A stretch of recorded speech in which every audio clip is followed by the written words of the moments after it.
बहुत पीड़ा हो रही है मैया। हाँ नन्ना, तू घर चल, मैं तुझे औषधि लगा दूंगी। हल्दी का लेप लगाऊंगी ना, झट से ठीक हो जाएगा। चल चल।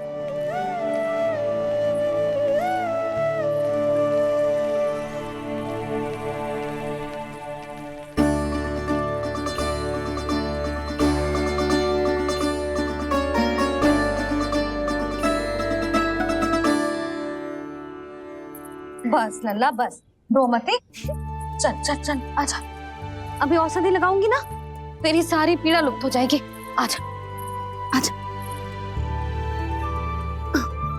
बैठ जा लल्ला। अभी आई मैं। हाँ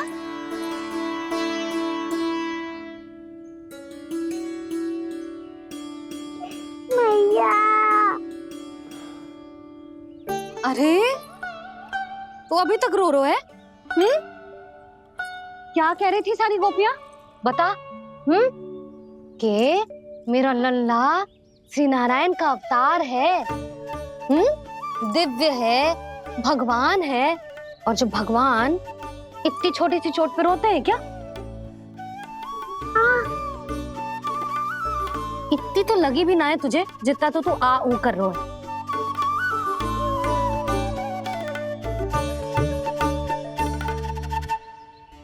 आओ ना करूंगो। आप ऐसे दुलार थोड़ी करोगी। ओहो, वृंदावन का गौपालक जो इतनी छोटी सी चोट पे रोता है ना, गोप बालकों का मुखिया इतनी छोटी सी चोट पे रोता है। मेरा लल्ला तो सबसे शक्तिशाली है, जो इतनी छोटी सी चोट तो क्या बड़े बड़े राक्षसों से भी ना घबराता है। हाँ, एक बार में सबको समाप्त कर देता है कि ना? हाँ मैया, यदि कोई राक्षस वृंदावन की ओर तेरी दृष्टि करके आएगा तो सबसे पहले कान्हा को सुरक्षा में खड़ा पाएगा, फिर चाहे जो बाल बन के आए या बगुला बन के।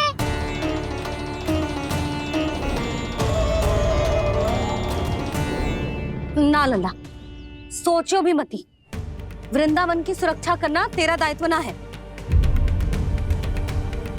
तुझे और कोई संकट का सामना करने की आवश्यकता ना है। अभी तो मेरी पीड़िता का हरण कर रही थी, अचानक से क्या हो गया मैया को? कोई आवश्यकता ना है तुझे ऐसे संकटों का सामना करने की। आने दे आज तेरे बाबा को, सीधा सीधा बोल दूंगी। बहुत हो गए उनके तर्क वितर्क। मेरा फूल सा लल्ला वन में अकेले गौचारण के लिए ना जाएगो। आज बगुले ने निकल लियो, कल का छोर हो जाए तो नारायण ना करे, कहीं कछु ऊंच नीच तुझे कछु हो जाए तो मैं तो जीते जी मर जाऊंगी।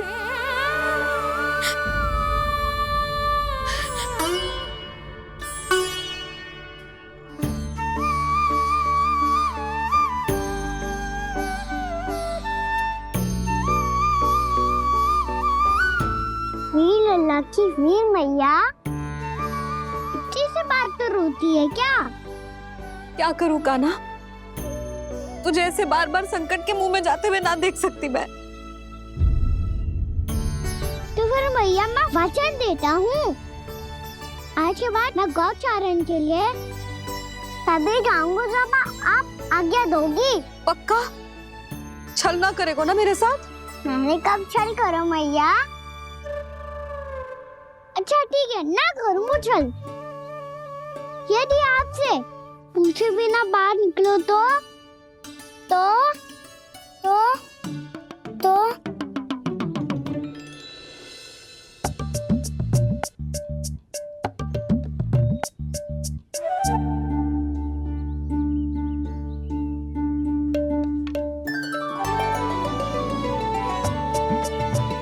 ये रही आपकी छड़ी और ये रही मेरी पीठ। सेक देना तापर तोड़। ठीक है, जब तूने अपना दंड निर्धारित कर ही लियो है तो सोच ले अब अगर तूने मेरी बात ना मानी तो तोड़ तोड़ छड़ी पड़ेगी, समझ आई?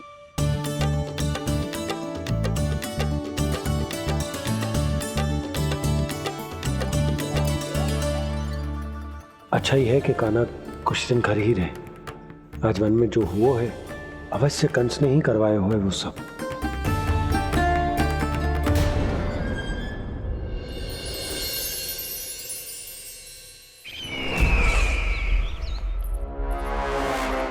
आपका ये धनुष तो सबसे अधिक शक्तिशाली था महाराज, ये कैसे टूट गया?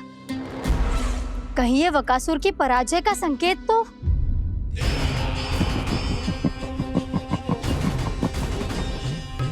प्राप्ति, लगता है तुम्हें शुभ समाचार मिला नहीं। उस बकासुर ने उस विष्णु अवतार को जीवित ही निगल लिया है। अरे अब तक तो उस नन्हे से बालक को पचा भी चुका होगा वो। उसके तन में रक्त बनकर वो विष्णु अवतार और उसकी शक्तियां दौड़ रही होंगी। क्षमा कीजिए महाराज। क्षमा कीजिए, इस अशुभ से मुख से शुभ समाचार आने दो।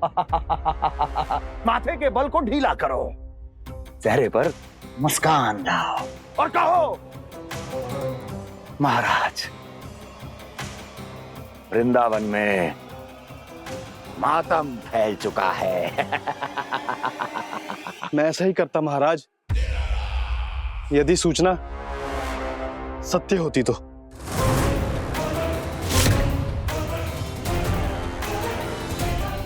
कहना क्या चाहते हो? एक क्षण में सूचना उगलो, अन्यथा मेरा योद्धा बकासुर विष्णु अवतार की तरह तुम्हें भी जीवित निकल जाएगा। आने दो। बकासुर मारा गया महाराज, बकासुर मारा गया महाराज, बकासुर मारा गया महाराज। बकासुर मर चुका है? असंभव। असंभव। बकासुर ने उस बालक को निगल तो लिया था, पर उसकी सुरक्षा करने के लिए सभी देवता वहां प्रकट हो गए, पर फिर भी कोई बकासुर का सामना नहीं कर पाया। और फिर क्या हुआ? वो बालक स्वयं ही बकासुर के उदर से बाहर आ गया और उसकी चोंच तोड़कर उसकी हत्या कर दी।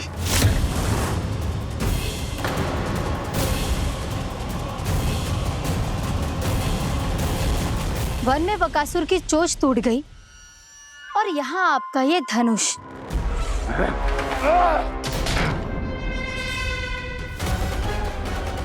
केवल नहीं टूटा तो आपका ये भ्रम महाराज।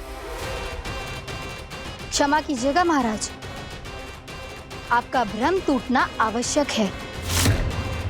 आवश्यक है आपको यह आभास होना कि उस विष्णु अवतार को पराजित करने के लिए आपके साधारण योद्धाओं में वो सामर्थ्य नहीं है। अच्छा सर, पूतना, तृणावर्त, बकासुर, ये सब साधारण नहीं थे प्राप्ति, साधारण नहीं थे। फिर तो ये और भी अधिक चिंता का विषय है महाराज, क्योंकि इसका अर्थ तो यही हुआ कि वो विष्णु अवतार कुछ अधिक ही असाधारण है और उसका सामना करने के लिए और उसे मिट्टी में मिलाने के लिए आपको एक ऐसे अस्त्र की आवश्यकता है जो उसके सामने ना झुके और ना ही टूटे।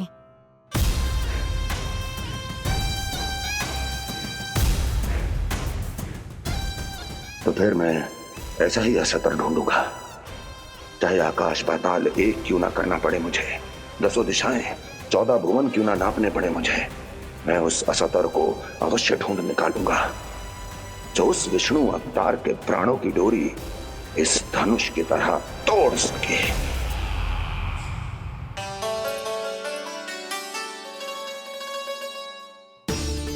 थैंक्स मामा, मैंने मैया को वचन दिया है कि जब तक नहीं चाहेंगी मैं वन नहीं जाऊंगा, इसलिए आप मुझे मारने के लिए कोई शक्तिशाली असुर ढूंढने में व्यस्त रहो।